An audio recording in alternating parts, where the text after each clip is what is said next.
All right, this is going to be kind of a different video. I want to talk about how and why I ended up living full-time in a motor vehicle. I don't just shoot all my videos in this car because I like shooting videos in the car, although I do. I shoot all my videos in here because this is my full-time home, and it has been since, doing the math, I moved into my car on July 19th of 2024. So I have been living in a vehicle full-time for 528 days. And it has been this vehicle, this SUV. I've been living in this vehicle for 528 days. That is, of course, pretty crazy.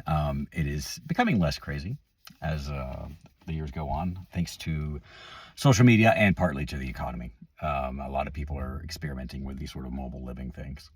But I've been doing it, like I said, for 528 days. So I love it. It is in the list of decisions that I've made in life that I consider to be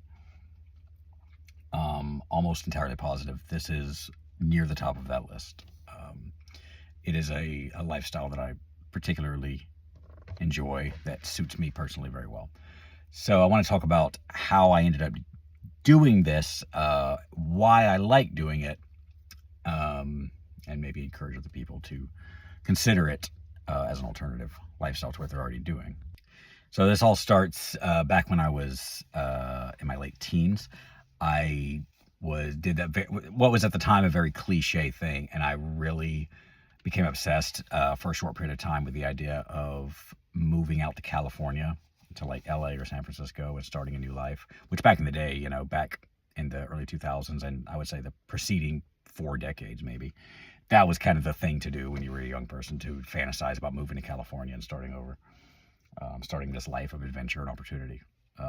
It's still it's odd sort of version of the pioneer spirit that still existed back up to that time. Nowadays, obviously no one thinks about moving to San Francisco or LA to start a new life. It's not really a thing anymore, but it was for me. I was obsessed with Jack Kerouac, specifically. I was also obsessed with Hunter S. Thompson, those kind of guys.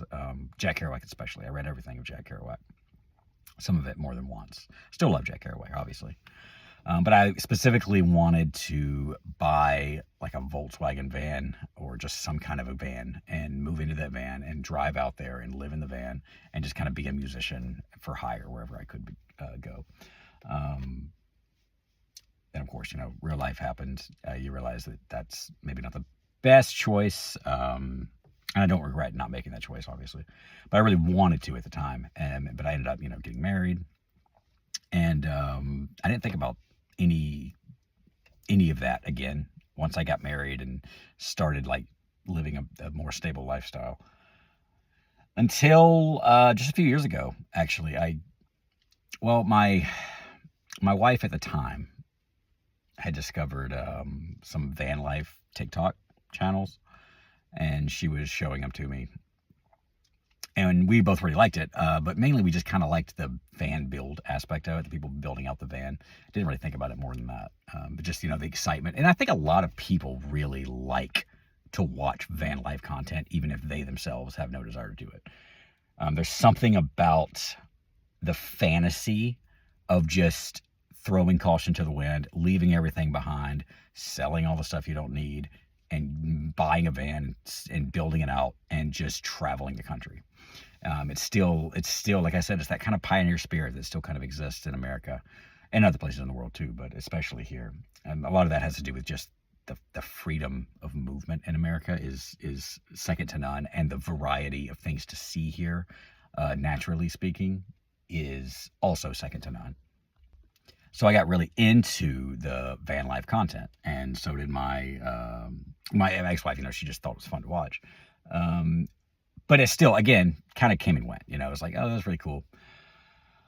So fast forward to January of 2023. For some reason, I don't know why. Now I had already,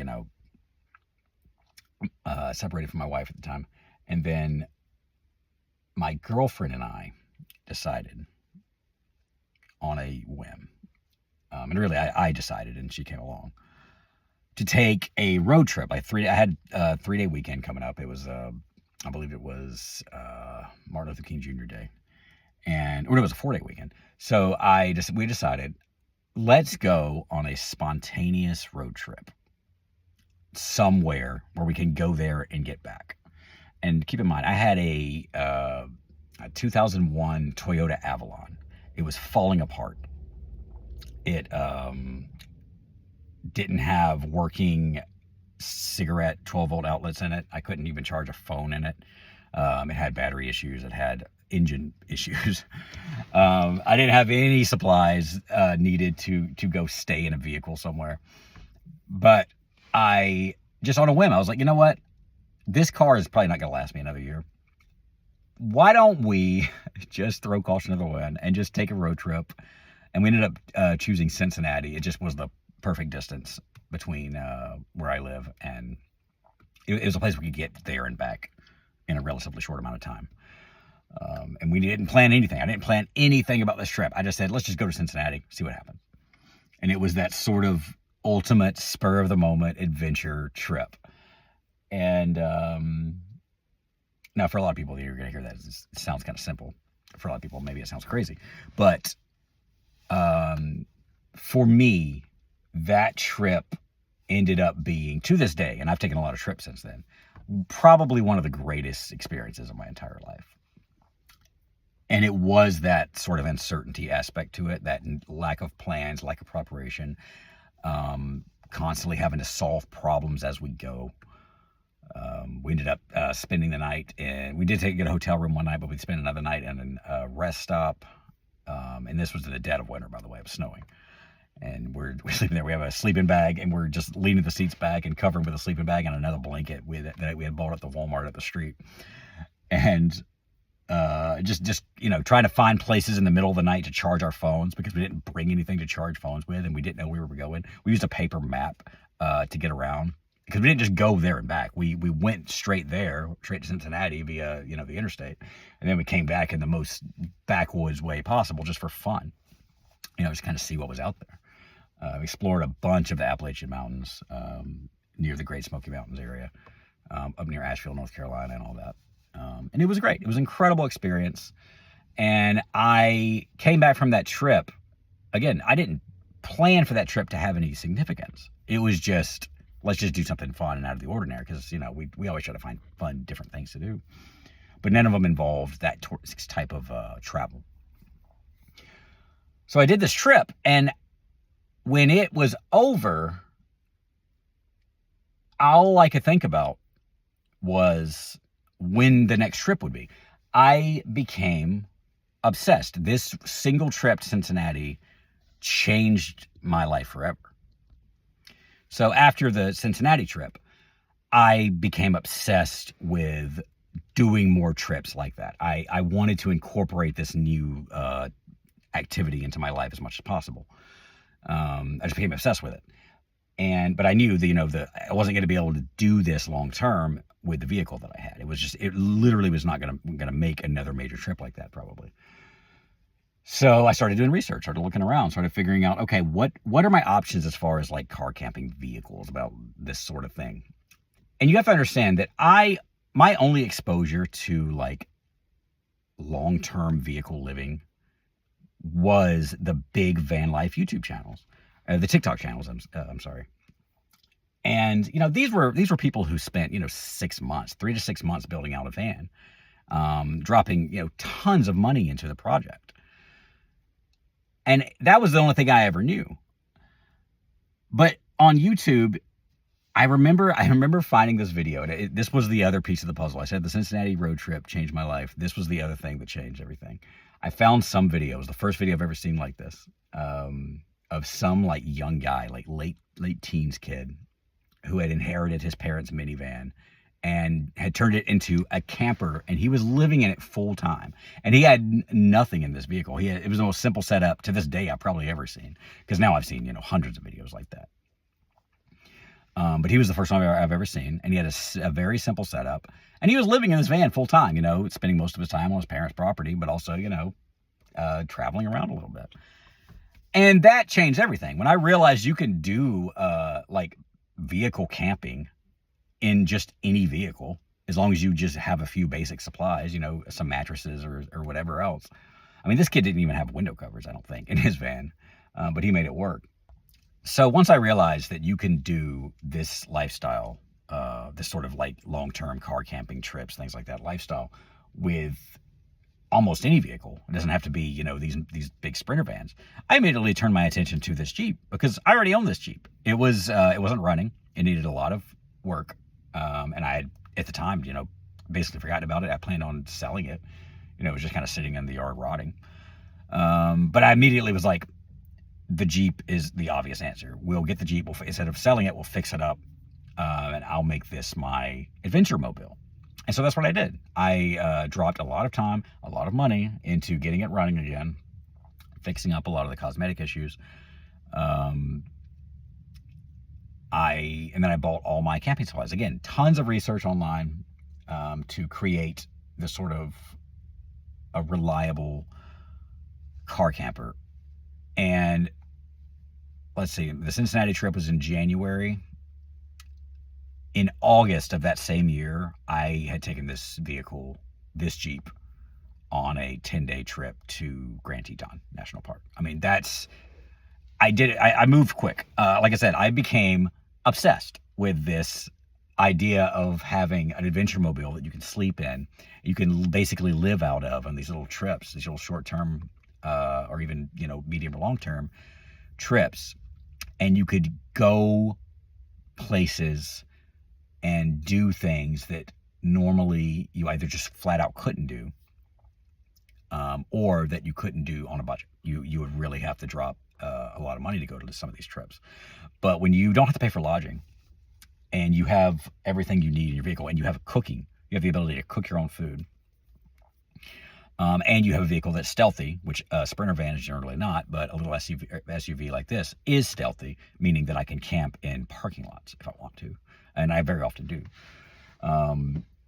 All of that means that you can do pretty elaborate adventures for ultimately a very relatively small budget.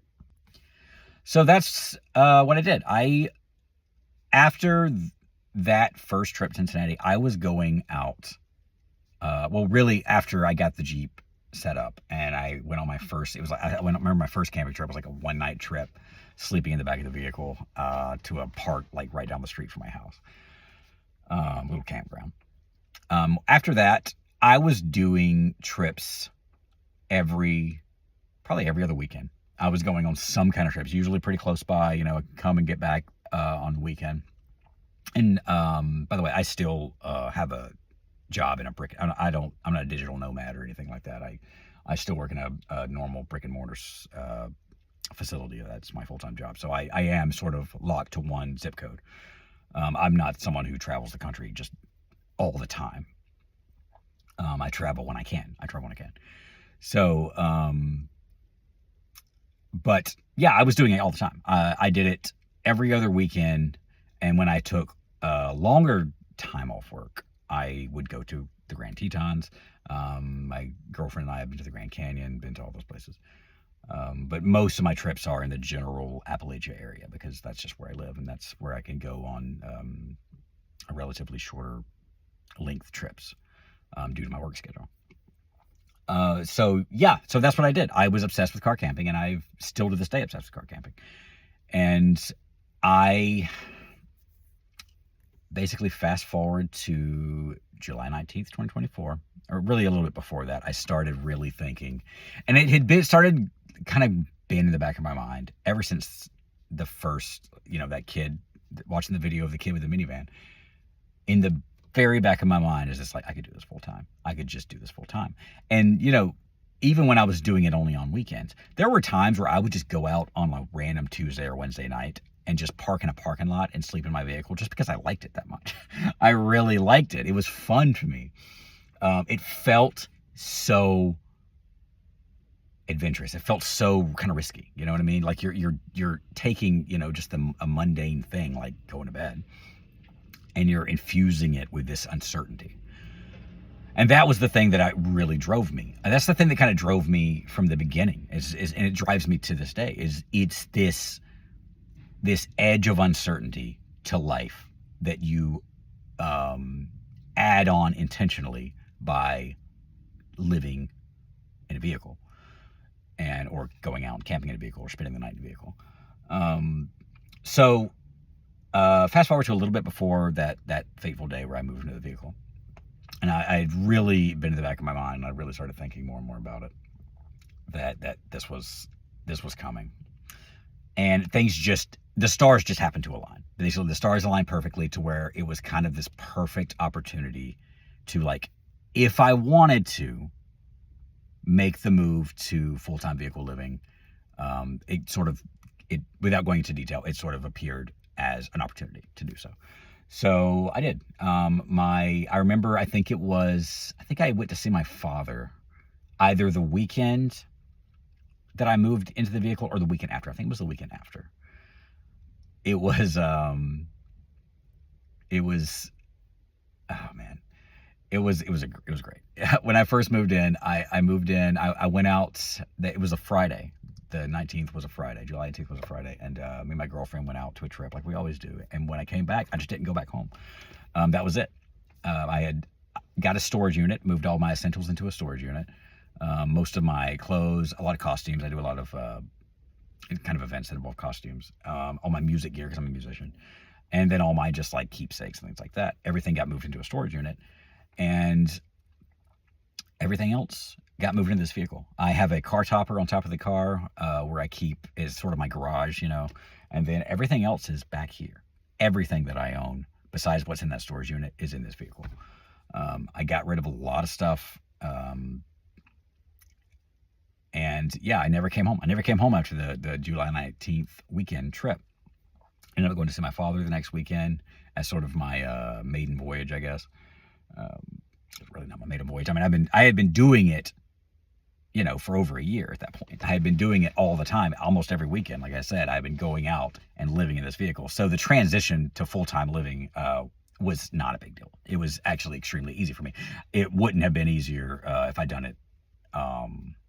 If I had done it immediately, I think if I had moved into the vehicle immediately, it wouldn't have probably gone as well, because there's just so much that kind of you have to get used to. There's so much. It's a shock. It's a shock to the system to sleep in a vehicle, even at a campground. To sleep in a vehicle the first time is a bit unsettling once you get used to it. Now, and obviously, I'm going to say this, I've been doing it for 500 something days. This feels normal to me. When on the occasion that I spend a night in a hotel, it feels kind of weird, to be honest with you. Hotels are strange when you live your entire life in a little box like this.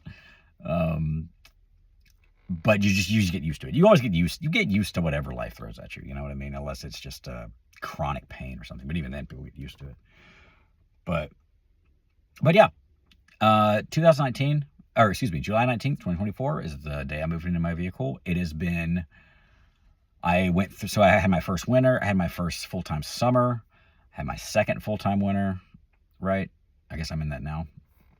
And all of it has been a positive. There have been, I will say, there's a couple weeks in the middle of the summer, which ironically was about the time that I moved into my vehicle the first time, where it's pretty rough, especially where I live, because I live in the South.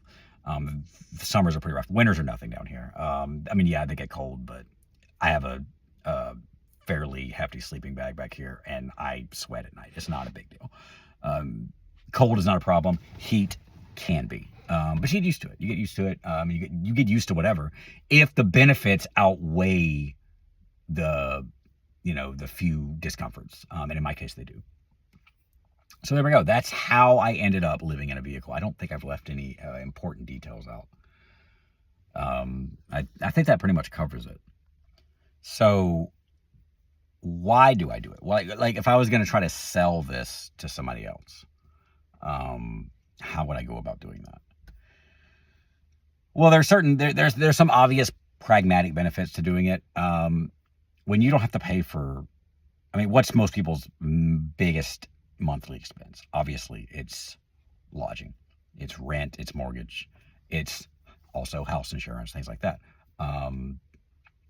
When you remove that expense from your life, even if the rest of your expenses are pretty hefty, it is a game changer. obviously is a game changer. This living in a vehicle allows you to live a lifestyle that is above your tax bracket, put it that way. It's you get the sort of uncertainty and the adventure, but you also get, you can have an emergency fund.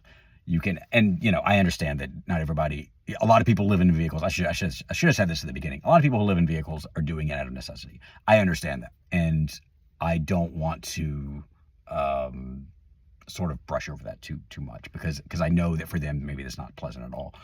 And obviously the uncertainty of living in a vehicle when you don't have any sort of emergency fund, you don't have a stable family environment, you don't really have anybody. There's a lot of factors that make that a not pleasant existence at all, not a pleasant existence in the slightest for a lot of people. So I do want to acknowledge that. But for me, it's not that way. For me, it allows me to, like I said, live a lifestyle that's a little bit, above my tax bracket, quite frankly. And that's really nice. It's a benefit. It's an obvious benefit. It allows people to, if you need to, get out of debt, save money, things like that. This is a great way to do that. You could even do it. There are people who they'll plan for maybe 6 months of living in a van just to catch up on some of their, financial difficulties. That's a common thing nowadays. The housing crisis it's 2025 right now, making this video, and the housing crisis is going strong in America. So, it's an obvious benefit. It's an obvious, very pragmatic benefit. Then of course, you have the ability to travel. You have the ability to kind of live wherever you want. If you are someone who works from home, if you work a job where you're sort of all you need is a laptop, the sky's the limit. You can go anywhere you want. You can be a snowbird forever. You can spend your winters down here, spend your summers up north. It's a huge benefit. But for me, the main benefit is kind of hard to sell, because you kind of either want it or you don't. You kind of either get it or you don't. Like this week. Okay, so right now, we're talking about the wintertime. I'm sweating my ass off right now because I'm actually in Miami. I drove down here on Christmas Day. I left halfway through Christmas Day and made a trip down to the Everglades, and I've been in the Everglades for the last few days. I didn't plan anything that I was going to do in the Everglades. I just knew that was my destination. I drove down here, ended up, going kayaking, doing some, hiking and things like that. I didn't know where I was going to sleep at any given night. Ended up sleeping at boat ramps. My first night I slept with an alligator 20 yards away from me in the water. I slept at boat ramps. I slept last night in downtown Miami Beach at a parking lot that was on the water. Basically, you could see the water from the vehicle. And I didn't know ahead of time where I was going to be sleeping. I found it out the day up. I figured it out as I went. And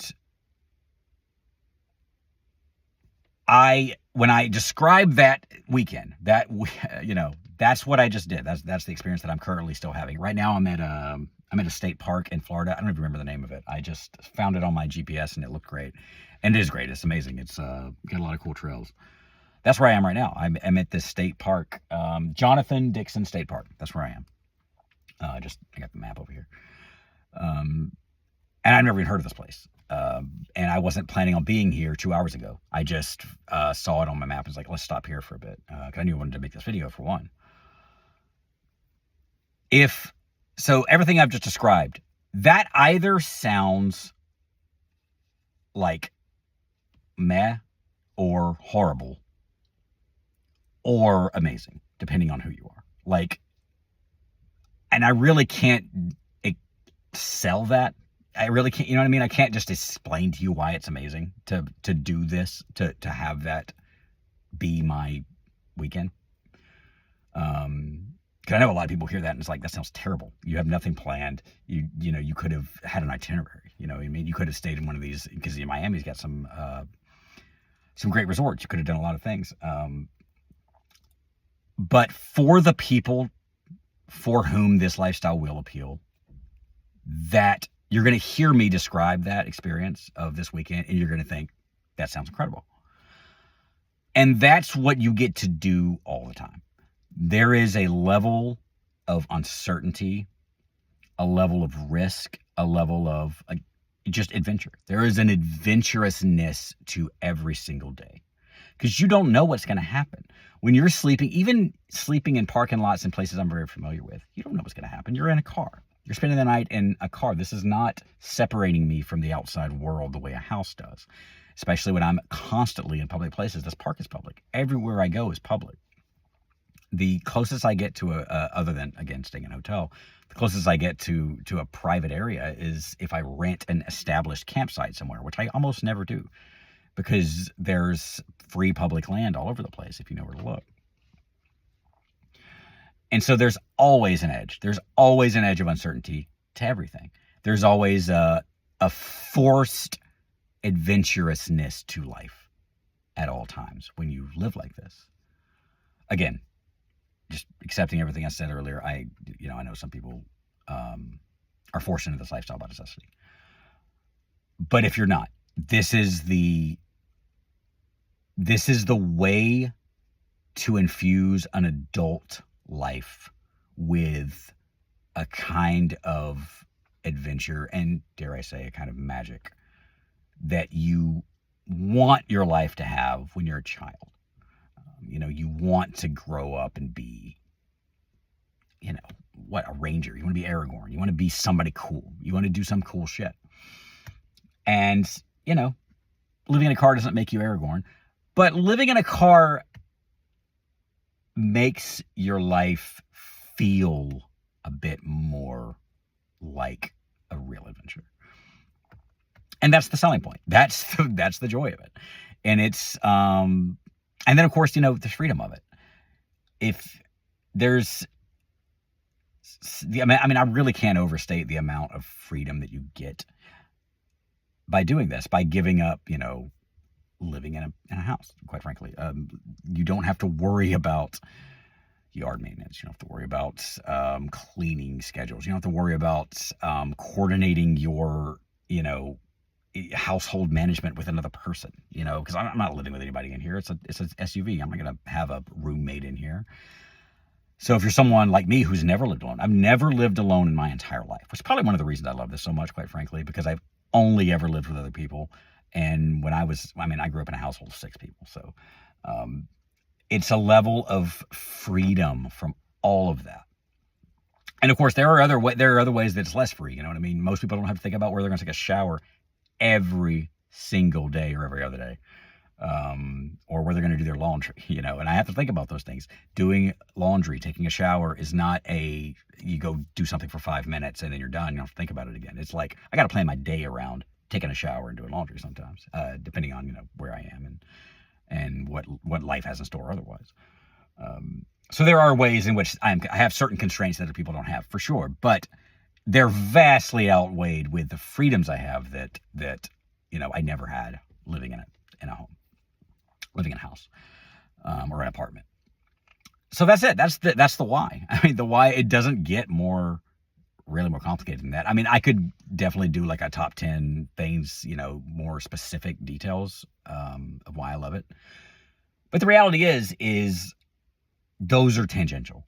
To me, the thing that makes this lifestyle so good, and the thing that drives me to it and has driven me to it since, again, January of 2023, has been that deliberate turning of the regular mundane life into something a little bit more edgy. So yeah, that's what I do. That's why I do it.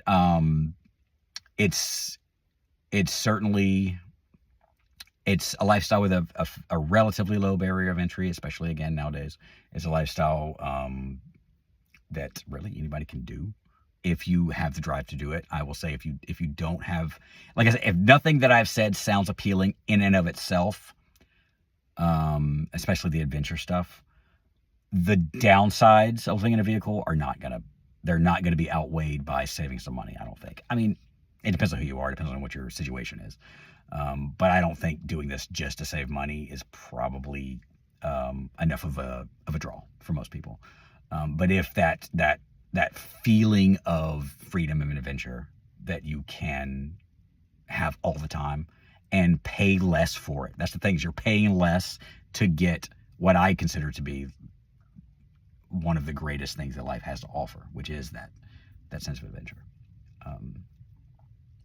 So to me, it was a no-brainer. As soon as I realized that you could do it, that's all I could think about. That's all I wanted to do, and that is what I'm doing.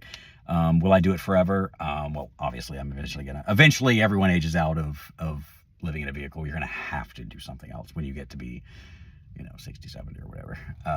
But there are people who still do it. People still do it well into those years of their life. If as long as you stay healthy, you can do this for a very long time. And so I don't know what the future holds for me. I know I'm loving it right now. I have no plans of stopping. But yeah, that's it. That's how and why I ended up living in a tiny SUV. And if I'm sure eventually, now that I've sort of popped the cork on this topic, I'll probably do some more detailed breakdowns of what I got going on back here. I do actually already have a video on YouTube, a tour of the vehicle, but it's I made it, I think, over a year ago. It's been a while. And I've changed a lot of things since then. So it's that's the thing about these, when you live in a vehicle, everything's a work in progress all the time. Anyone who does van life or anything like that will say you never finish setting up a vehicle, because you're always tinkering and changing things, which again for me is another thing that I fucking love. I love being able to just like tinker with my build and make little changes here and there, and it makes it so it's so personalized. When you live in a space like this, you can just make it so personalized. It's really great. And you can be very creative. You can be very creative. You have to be creative. You have to be creative in a place like this to maximize the comfort and the utility of the space that you have. So yeah, so that's my story. That's how I ended up doing this, and it's great. And if it sounds appealing to you, I encourage you to give it a shot. You can always start small. Go out on some weekend trips. Anyway, tell me what you think.